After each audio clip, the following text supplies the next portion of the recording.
പ്രിയ ദൈവജനമേ, രണ്ട് മഹാ അപരാധങ്ങളാണ് ആത്മാവിനെ നശിപ്പിക്കുന്ന വിഗ്രഹാരാധനയും വ്യഭിചാരവും.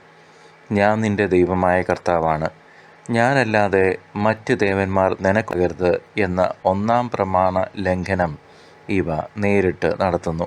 ദൈവത്തിന് നൽകേണ്ട പരമമായ സ്ഥാനം ലൗകികമായ സുഖങ്ങൾക്കും മോഹങ്ങൾക്കും നാം നൽകുമ്പോൾ വിഗ്രഹ ആരാധന തന്നെയാണ് നാം നടത്തുക. പണം, ജഡികാസക്തി, ലൗകികാസക്തി, സുഖസൗകര്യങ്ങൾ, സ്ഥാനമാനങ്ങൾ, പ്രശസ്തി, അഹങ്കാരം എന്നിവയെല്ലാം ആധുനിക കാലത്തെ വിഗ്രഹങ്ങളാണ്. ദൈവത്തോടുള്ള ഉടമ്പടിയിലെ വിശ്വസ്തത തകർക്കുന്ന വ്യഭിചാരം ആത്മാവിലെ ദൈവകൃപയെ പാടെ ഇല്ലാതാക്കുന്നു.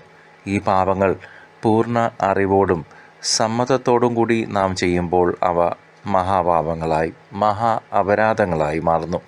ലൗകിക സുഖങ്ങൾ ക്ഷണികമാണ്, എന്നാൽ ഈ പാപങ്ങളുടെ അനന്തരഫലങ്ങൾ നിത്യവും. നമ്മുടെ ആത്മാവിന് മരണമില്ല എന്നുള്ളത് ഓർക്കുക. മരണശേഷം ദൈവത്തിൻ്റെ വിധി നാം ഓരോരുത്തരും നേരിടണം. കർത്താവിൻ്റെ രണ്ടാം വരവ് പെട്ടെന്നായിരിക്കും. അതിനാൽ നാം എപ്പോഴും ഒരുക്കത്തോടെ ജീവിക്കണം. വിശുദ്ധിയിലേക്കുള്ള വിളി നമുക്ക് ഓരോരുത്തർക്കുമുണ്ട്, നമുക്കെല്ലാവർക്കുമുണ്ട്. ദൈവത്തിന് ഒന്നാം സ്ഥാനം നൽകേണ്ടത് പരമപ്രധാനമാണ്. ദൈവത്തെ ഒന്നാമത് നിർത്തുവാനും പാപകരമായ ജീവിതം ഉപേക്ഷിക്കാനും നാം ഈ നിമിഷം തയ്യാറാവണം. അത് നമുക്ക് സാധിച്ചേ പറ്റൂ. നാളെ ചിലപ്പോൾ നമുക്ക് അത് സാധിച്ചെന്ന് വരികയില്ല. എന്നാൽ നിരാശപ്പെടേണ്ട കാര്യമില്ല. വൈകിപ്പോയി എന്നോർക്കണ്ട. ദൈവത്തിൻ്റെ കാരുണ്യം അനന്തമാണ്. ധൂർത്ത പുത്രരെ പോലെ അനുതപിച്ച് പിതാവിൻ്റെ അടുത്തേക്ക് ഈ നിമിഷം മടങ്ങി വന്നാൽ അവിടുന്ന് നമ്മെ സ്നേഹത്തോടെ സ്വീകരിക്കും. വിനയത്തോടെയും തകർന്ന ഹൃദയത്തോടെയും കർത്താവിനെ നിലവിളിച്ചപേക്ഷിക്കുമ്പോൾ അവിടുന്ന് നമുക്ക് കരുണയും മാപ്പും നൽകും. പാപസങ്കീർത്തനം വഴി നമുക്ക് പാപമോചനം നേടാം.